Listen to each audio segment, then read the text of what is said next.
Hi everyone, my name is Spencer. My surname is Kimson. I'm a rural medicine registrar.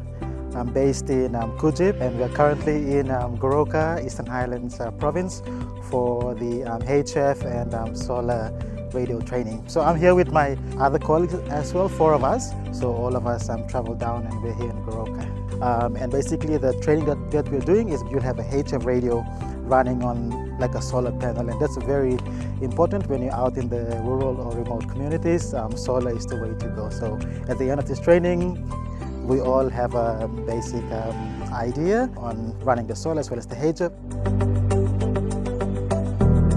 We were able to understand the basics of how radio and solar works and how we can go back and improve that in our small facilities. So it was a very good, fulfilling 2 weeks here in Goroka. We also had practical sessions which compounded what we learned in our theory sessions.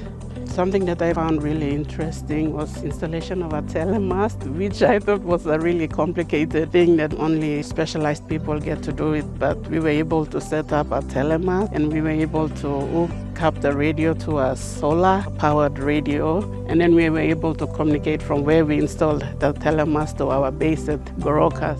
And I think also for us to help troubleshoot, if we run into trouble, we're able to communicate with the MAF team if we have any problem. It's easy for us to communicate because we have an idea on what's going on. So that's the aim after we complete this training. One of my main aims is to see that solar as an alternate source of electricity for my facility, because PNG power is very unreliable, and we just don't use the genset because of fuel issues. I see that solar is a cheap and convenient alternative to electricity, so I plan to go back, and I think the first thing is to get some solar panels and install solar lighting for the facility.